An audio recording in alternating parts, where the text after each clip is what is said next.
آیا میدونستی که با یک بار خریدن دانه‌های کفیر میتونی برای همیشه کفیر در خانه تولید کنی و از مواد پروبیوتیک اون بهره ببری؟ پس تا انتهای ویدیو همراه من باش. از گذشته تا به امروز مصرف لبنیات و نوشیدنی‌های تولید شده از شیر و دوغ مورد توجه بشر بوده، به طوری که از این ماده غذایی پرخاصیت برای درمان انواع بیماری، تقویت سیستم ایمنی و سلامت پوست و زیبایی استفاده می‌کنند. کفیر یکی از نوشیدنی‌های پروبیوتیکه که ضمن تنظیم کردن باکتری درون دستگاه گوارش و کبد موجب بهبود سلامتی بدن و افزایش جذب مواد معدنی میشه. به طور کلی کفیر یک نوشیدنی تخمیریه که حاصل واکنش شیر و دانه‌های کفیره. این نوشیدنی برای اولین بار در کشور روسیه و کوههای قفقاز تهیه و مورد استفاده قرار گرفته. این نوشیدنی خوشمزه و دارای طعم بسیار عالیه و میشه اون رو با عسل و انواع میوه خورد. کفیر طعم و مزه‌ای شبیه به ماست داره، با این تفاوت که غلظت اون به نسبت کمتره و مزه تند و اسیدی داره. استفاده مداوم از این نوشیدنی سالم موجب سمزدایی از روده، معده و کبد میشه. از این رو فرآیند هضم غذا رو در بدن بهبود میده. دوغ کفیر یکی از محبوب ترین و پرفروش ترین لبنیات موجود در بازاره، به دلیل اینکه علاوه بر طعم خوشمزه و بوی عالی خواص زیادی برای بدن داره. دوغ‌های تخمیر شده پروبیوتیکی باکتری‌های مختلفی داره که صرفاً از قند موجود در خون تغذیه می‌کنند. استفاده از این دوغ برای افرادی که قند خون بالا دارن مناسبه. برای داشتن خواب راحت میتونید از دوغ کفیر استفاده کنید. مصرف دوغ کفیر برای اسهال کودکان و بزرگسالان مفیده. التهاب روده یکی از بیماری‌های مزمن و شایع دستگاه گوارشه که استفاده از دوغ و ماست کفیر میتونه در مدت زمان کوتاهی برای درمان این مشکل مفید باشه.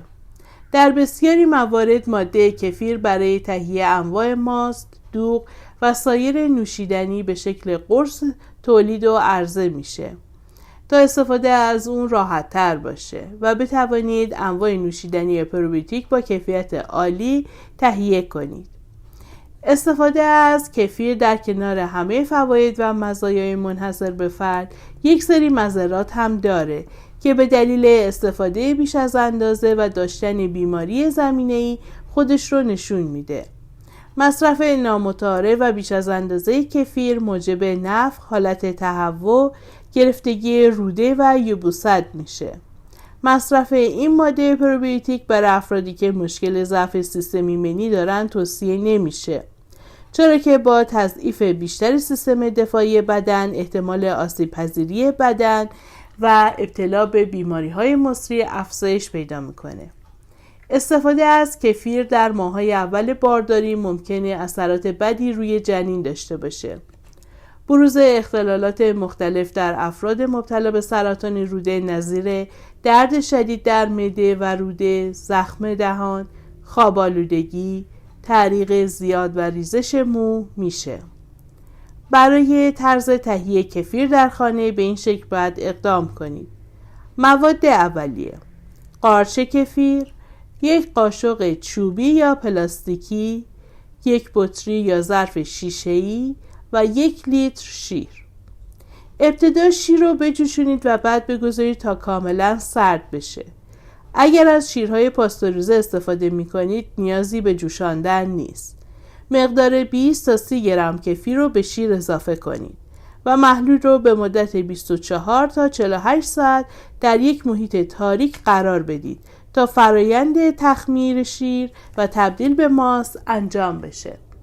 پس از اتمام فرآیند تخمیر محتویات ظرف رو تکون بدید تا به صورت یک نواخت با هم مخلوط بشه. مواد درون ظرف رو با استفاده از صافی پلاستیکی صاف کنید. هدف از این کار جداسازی دانه‌های کفیر و استفاده مجدد از اونه. با قرار دادن قارچ درون ظرف آب و تکان دادن اون کلمه‌های ماست رو جدا کنید. اکنون نوشیدنی شما آماده شده و می توانید اون رو میل کنید. کفیر هیچ وقت تمام نمیشه. این دانه ها در ظاهر شبیه تکه هایی از گلکلم هستند. این دانه ها دارای خاصیت دائمی رشد و تکثیر هستند. بیشتر محصولات تخمیری به طور طبیعی الکل تولید میکنند. الکل این نوشیدنی به قدری کمه که به صفر نزدیکه و از نظر شرعی هیچ مشکلی نداره.